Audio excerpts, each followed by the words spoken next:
ابو الزناد نے بیان کیا، ان سے ربیعہ بن حارث کے غلام عبد الرحمن بن حرمزہ رج نے بیان کیا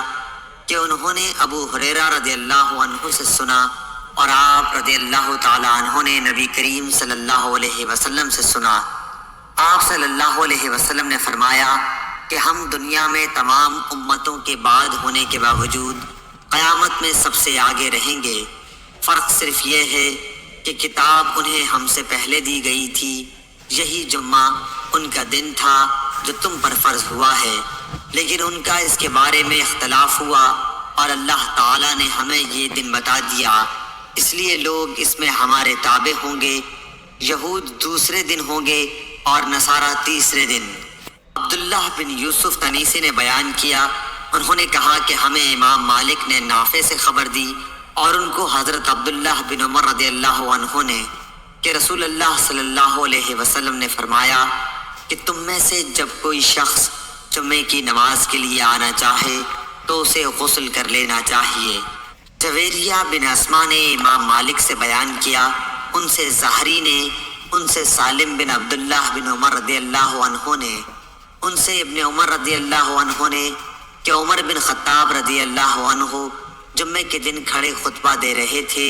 کہ اتنے میں نبی اکرم صلی اللہ علیہ وسلم کے اگلے صحابہ مہاجرین میں سے ایک بزرگ تشریف لائے، یعنی حضرت عثمان رضی اللہ عنہ۔ عمر رضی اللہ عنہ نے ان سے کہا، بھلا یہ کون سا وقت ہے؟ انہوں نے فرمایا کہ میں مشغول ہو گیا تھا اور گھر واپس آتے ہی اذان کی آواز سنی، اس لیے میں وضو سے زیادہ اور کچھ غسل نہ کر سکا۔ حضرت عمر رضی اللہ عنہ نے فرمایا کہ اچھا وضو بھی، حالانکہ آپ کو معلوم ہے کہ نبی کریم صلی اللہ علیہ وسلم غسل کے لیے فرماتے تھے۔ حضرت ابو سعید خدری رضی اللہ عنہ سے روایت ہے کہ رسول اللہ صلی اللہ علیہ وسلم نے فرمایا کہ جمعے کے دن ہر بالغ کے لیے غسل ضروری ہے۔ رمی بن عمارہ نے خبر دی، انہوں نے کہا کہ ہم سے شعبہ بن حجاج نے ابو بکر بن منقدر سے بیان کیا، انہوں نے کہا کہ مجھ سے عمرو بن سلیم انصاری نے بیان کیا، انہوں نے کہا کہ میں گواہ ہوں کہ ابو سعید خدری رضی اللہ عنہ نے فرمایا تھا کہ میں گواہ ہوں کہ رسول اللہ صلی اللہ علیہ وسلم نے فرمایا کہ جمعے کے دن ہر جوان پر غسل، مسواک اور خوشبو لگانا اگر میسر ہو ضروری ہے۔ عمرو بن سلیم نے کہا کہ غسل کے متعلق تو میں گواہی دیتا ہوں کہ وہ واجب ہے،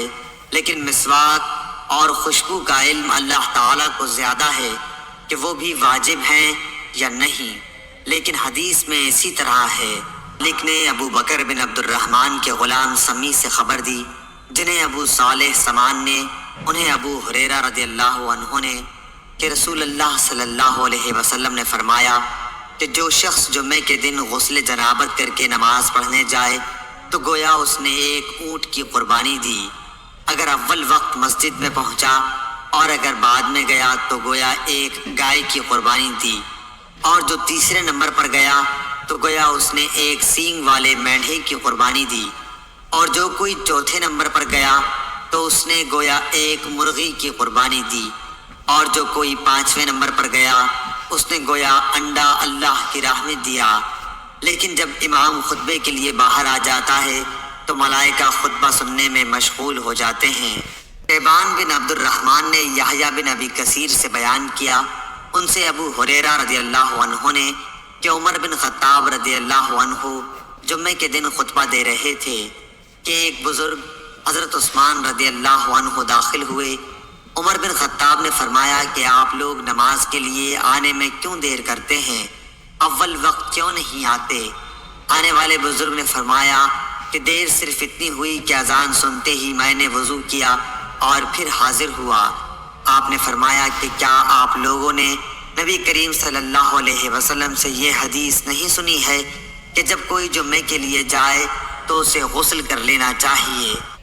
ابو سعید مقبری نے عبداللہ بن ودیعہ سے خبر دی، ان سے حضرت سلیمان فارسی رضی اللہ عنہ نے کہ نبی کریم صلی اللہ علیہ وسلم نے فرمایا جو شخص جمعے کے دن غسل کرے اور خوب اچھی طرح سے پاکی حاصل کرے اور تیل استعمال کرے یا گھر میں جو خوشبو میسر ہو استعمال کرے، پھر نماز جمعہ کے لیے نکلے اور مسجد میں پہنچ کر دو آدمیوں کے درمیان نہ گھسے، پھر جتنی ہو سکے نفل نماز پڑھے، اور جب امام خطبہ شروع کرے تو خاموش سنتا رہے، تو اس کے اس جمعے سے لے کر دوسرے جمعے تک سارے گناہ معاف کر دیے جاتے ہیں۔ طاؤس بن کیسان نے بیان کیا کہ میں نے عبداللہ بن عباس رضی اللہ عنہ سے پوچھا کہ لوگ کہتے ہیں کہ رسول اللہ صلی اللہ علیہ وسلم نے فرمایا ہے کہ جمعے کے دن اگرچہ جنابت نہ ہو لیکن غسل کرو اور اپنے سر دھویا کرو اور خوشبو لگایا کرو۔ ابن عباس رضی اللہ عنہ نے کہا کہ غسل کا حکم تو ٹھیک ہے لیکن خوشبو کے متعلق مجھے علم نہیں۔ ابراہیم بن میسرہ نے طاؤس سے خبر دی اور انہیں حضرت عبداللہ بن عباس رضی اللہ عنہ نے آپ نے جمعے کے دن غسل کے بارے میں نبی کریم صلی اللہ علیہ وسلم کی حدیث کا ذکر کیا تو میں نے کہا کیا تیل اور خوشبو کا استعمال بھی ضروری ہے؟ آپ نے فرمایا کہ مجھے معلوم نہیں۔